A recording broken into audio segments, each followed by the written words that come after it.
on campus here at Catholic Montgomery with head coach, the Juice, Kirk Juice Johnson, our second visit down here with Coach. And we're going to come down here and check in with these guys, make a little round trip when the playoffs is, because we don't always get to get out to these games, but it's good to come out and see other people and get out of our comfort zone and area for a little bit. Coach, how's it going? It's going well, man. We're extremely blessed. You know, we're preparing to play in the third round of the 3A state playoffs, and anytime you can be saying that, man, we're playing in November. It's a blessing. Extremely proud of our faculty and staff, our kids, you know, our support, man. We're extremely blessed. A lot of people don't know this about yourself. This is your first year as a head coach. You're definitely a seasoned coach, but as far as a head coach, you're still pretty green. Talk about that and how that's been since you had your hands on these guys. And I know your good friend left here last year, and you kind of transitioned into that. And it was an easy transition from knowing the players, but now the coaching side is a little bit different. Well, I guess first off, more than a friend, Aubrey Blackwell is a brother. I do anything for him, man. I wish him nothing but success, and I always want success for him. We've taught each other so much in the sense of, you know, from day to day things to ball to everything. So shout out to my guy Aubrey.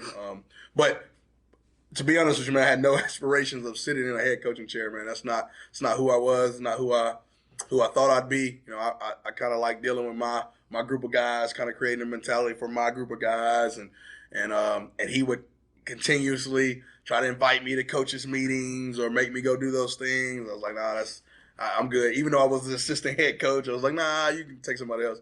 But you know, God works in mysterious ways, and He has a plan. And as much as we try to venture off from that plan and do things our way, God is going to continue to, you know, reel you back in. And I'm trying my best to stop fighting and follow His plan. So that's how I ended up as the head coach here. Now let me ask you a question. What are some of the things that you were like, okay, now I get it? Some of the things that when you were an assistant, you were like, do you have time for that? It's a long list. Give me one or two of the big ones that just kind of jump off the page. There's always something going on. All right. I remember I fussed at Aubrey like, hey man, where you was at in practice today? And he'd be like, man, I had this, and I'd be like, just don't answer the phone, you know, but then you become the head coach and you gotta answer the phone, you know. Prime example, last week we had some bus issues that were crazy, man. You know, everybody was traveling last week to, you know, because it was Veterans Day, and we were trying to get buses. And so I spent most of my time in practice on the phone, you know, and he would always say, hey man, when you become a head coach, you get taken away from coaching. And he was right. That's one of the things. And there's a lot, man, but that's kind of the one that's sticking out in my head. And but you know, it's what you signed up for. Now, from transitioning from a coordinator, assistant head coach to the head coach, how do you manage your time now? Because I know that's had to be very difficult. Well, I'm blessed because I have a great staff. I think the number one thing I've learned as a head coach overall is that the people you work for and the people you work with matter. You know, because those are people that are going to back you in the city. Those are people that are going to back you on the field. You know, and I'm blessed to have a bunch of my friends as coaches. You know, not coaches that are friends, but friends that are coaches. You know, a lot of these guys I either play with or knew prior to coaching. And so that's the number one thing. And so I can lean on those guys a lot to help me get some of these other things done. You know, I brought in a great offensive coordinator in Caleb Ford.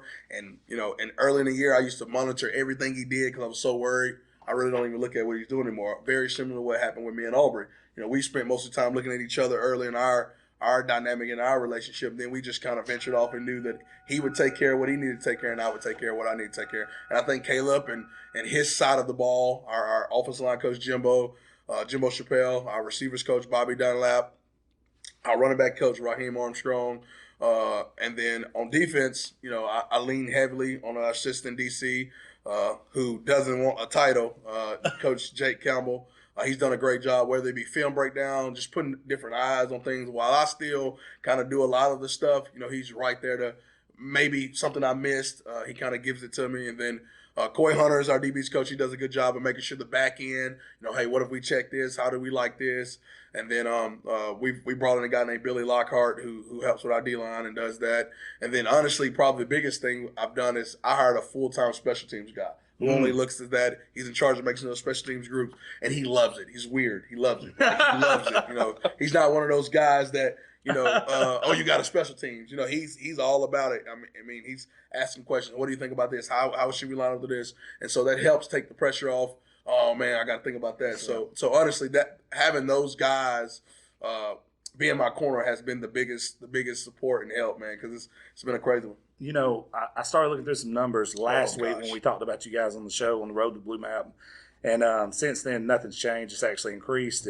At this point in the season, you've outscored your opponents 588 to 27. And I know you're about to give me the coach's speak answer, but having that kind of success coming out of the gate as a head coach, two things. One, how do you mentally maintain yourself like, hey, this is easy? And two, how do you get the guys to stay dialed in every single week? Because now you're in a situation, if you was to slip up one time, you're going home. 100%. So you just said it. That's how you do it. The urgency. To be honest with you, those numbers do not mean a dang thing, you know, because you're only as good as the last game you played. True. So, or the next game you're playing. And there's a team that's getting a game plan together, trying to figure out how to stop those 588 points or trying to figure out how to double those 27 points. And so as coaches, and my mentality, I'm probably one of the most competitive people you ever meet.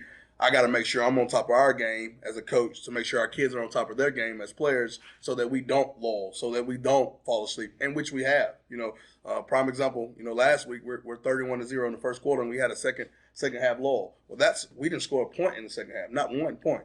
So we're going to spend our time this week figuring out how to score points in the second half because you got to do that because when you play those teams that are really good, you got to be ready. You got to be ready to not have a second half, a lull. You got to be better in all those phases. That's right. And you guys obviously have been doing a tremendous job on offense and defense, but let's dive into that defense right fast. I know that's your baby. That's why I want to start there. That is my baby. Talk about that unit, man, and obviously everybody knows TJ Bull Dudley, but he's not the only one on that team. He's not. You got multiple guys going to college on that defense. Yes, sir. Well, we're blessed because a lot of those guys are 3- and 4-year starters. That's something that don't get mentioned, often.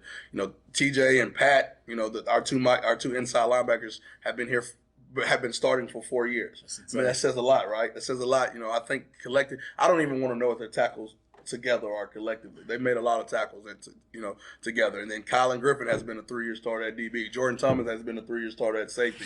You know, and now while we plug guys in along their way, you know, they form a cohesive unit. And it helps that they've heard the same voice for the last 4 years of their life. You know, they've heard the same voice. Half the time they could probably make the check before I say, hey, this is what we're going to do to this. But they know the mentality. You know, we've since I've been to DC, I've kind of taken the name, the dark side, the black jerseys, our first year. And so they've taken that and they've instilled it in the guys that we plugged in that are young guys. You know, Ethan Bennis has been a 2-year starter. Zach Underwood has been a 2-year starter. And then we're just blessed to have those guys that have longevity in our program for so long. They get it, and while we plug some guys in, like I said, they continue to bring those guys along and help them out. You know, LJ Green's the guy that's came on. You know, he started a couple games for us last year. He's a basketball kid that we got out. We talked into coming out, and he's been great for us. Now he's picked up some Division I offers. He's got awesome. At DB. Well, that doesn't happen if Colin Griffin and Jordan Thomas are who they are. That's true. You know, because people come to see them, and so we're blessed to have those guys, and we're blessed to be able to play at a high level we're playing at. And they get furious when people score, man. They're not happy, you know. And they're usually giving it to me because it's my fault. I never make good calls anymore. It's on me. It's always on me. So, Coach Jay, it's your fault. So. When they come off the sidelines, it's straight to you. I go back. You got to do a better job. I go back to a moment, man. We had 7 points scored on us on a big run at a home game, and Patrick Ryan and T.J. Dudley, they let me have it.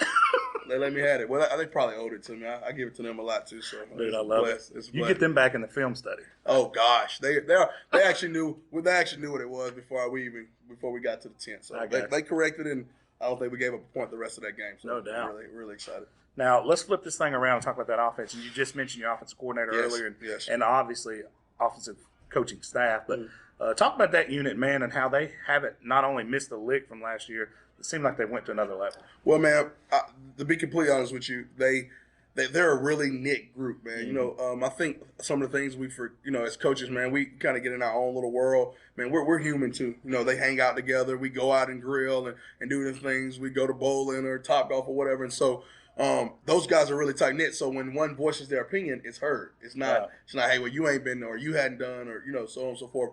And I say that because I'm sure that's not how it works everywhere else. I could be saying, hey, we need to do this. We need to do this. Meanwhile, the other coaches, we need to do this, and they haven't been in the same place in the same room. That's right. So anyway, I think that's played a huge factor. And Caleb's like full-time OC. Only thing he's thinking about is offense. He ain't worried about what we're doing on special teams. He's not worried about what we're doing on defense. Only thing he's worried about is how can I score the most points.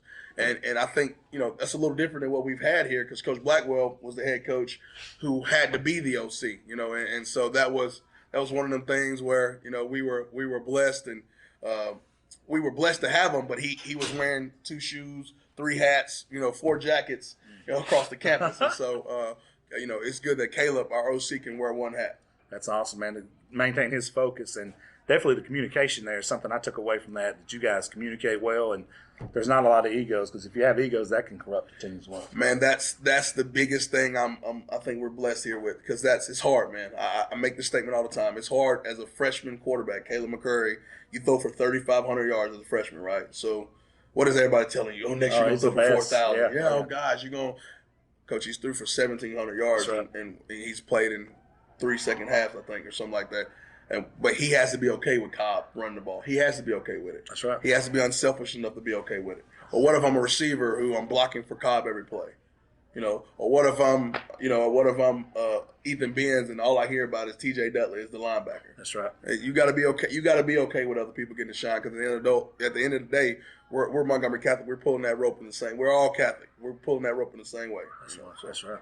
Now, before I let you out of here, let's talk about this playoffs and how the playoff journeys went to this point. And obviously, expectations are high, but you don't care about that. You care about this week. But talk about this playoff to this point, and then this week coming up, what we have. Well, we've been blessed. We got 2 wins, and that's the most important. It's all about surviving. You got to survive in the playoffs. We've been blessed enough. We played at home in front of our fans who do a good job. The first round, we played Houston Academy, a really good team who have a really electric quarterback. He's a freshman. He's going to be really good. You'll be going to visit them real soon. And then, we had to make a long 3-hour trip down the Bayside, which is a beautiful campus and probably one of the better coached teams you'll play in the state of Alabama. Phil Lazenby is known in the state. Won a championship at Ben Russell, and it's a really good high school football team and football coach. And so, we went down there and we got a road win.